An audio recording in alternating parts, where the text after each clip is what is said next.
ई का करत रू मालिनी? हम अपना भगवान के चरण में बानी। हमारा घर के लक्ष्मी के स्थान चरण में ना, तुहार स्थान तो हमारा दिल में बा। बैठा। अरे बाप रे बाप, कितना रस्मो रिवाज होला रउआ लोगन के यहाँ जी। खड़ा भइल भइल कमर पिराए लागल। ऐसे ना बोले के स्वीटी, यह तो हमने यहाँ के संस्कार है।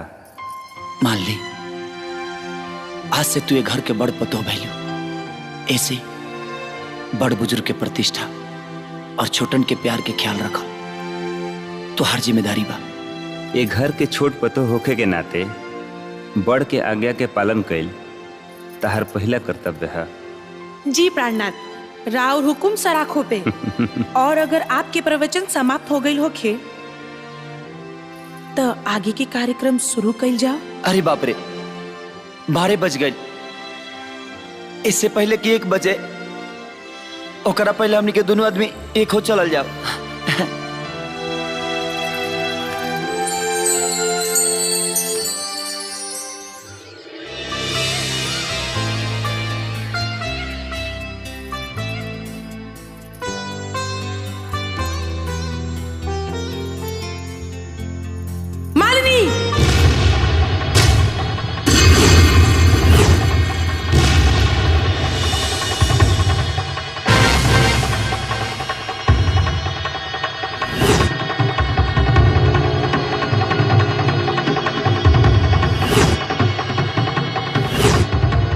चिल्ला चिल्ला के गला फाड़ ले तब चाय मिली। छुटकी ते चल, हम बना के ले आवतानी।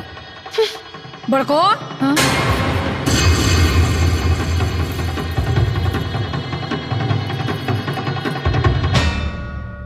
ए फिरंगी तनी हेने व हेने।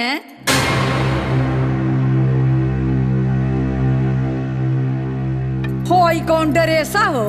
आए मांग में से नुरु के ठेकाने के जा, सब संस्कार घोर के पी गइल बाड़ू। का हो तोहार माई ये तो नहीं की सिखौले कि कोनिया के अपना ससुरा में कैसे रहे के चाहिए? आए माँ जी, हम समझा देतानी। बेटी, मालिनी घर के बड़ पतो हैं, यही से इनका के मालिनी ना तोहरा के दीदी कहे के चाहिए। कोहे के चाहिए, कोहो ही के पड़ी। आज से ये पूरा परिवार के खाना पीना नाश्ता सब तहरे बनावे के पड़ी।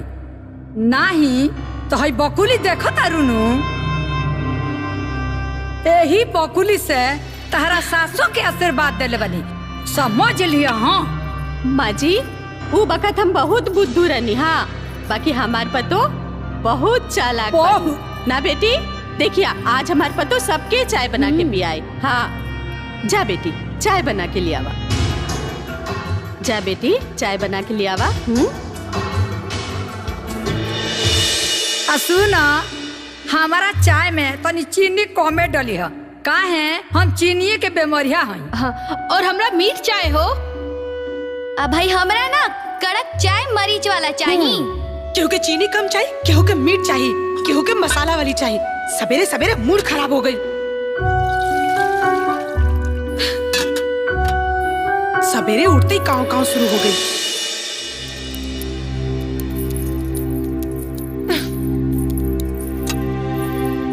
तो हूँ अपन फरमाइश बता दे, तारा के का चाहिए? आज ले हम सब के फरमाइश पूरा कैले बानी। हमार कौन फरमाइश बारे पगली? ते छोड़, हम बना देता नहीं। ढेर हमदर्दी पसारला के कोनो जरूरत नहीं खे, हम बना ले। ते कब बनैले बड़े चाय जे अब बनई पे? देख छुटकी, हम नहीं चाहत कि हमनी दोनों के कोनो ऐसन गलती पे लोग माई पे हंसे।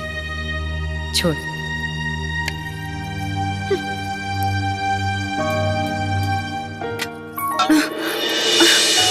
छोड़ी ना, क्यों देख ली टका हो जाई। हमनी के रोमांटिक सीन देख के वो अपन नाक से किली एगो चुमा दे देना, ओकरा बाद ऐसे चल जाए। ए सर जी, यहाँ का होता?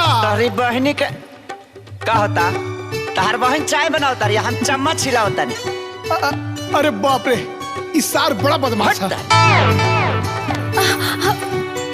तू आफत चल गई अब दे दना हम हो चल अभी गई। एगो आदमी देखल तब मन ना भरल, पूरा घर भर के दिखावल जरूरी बा।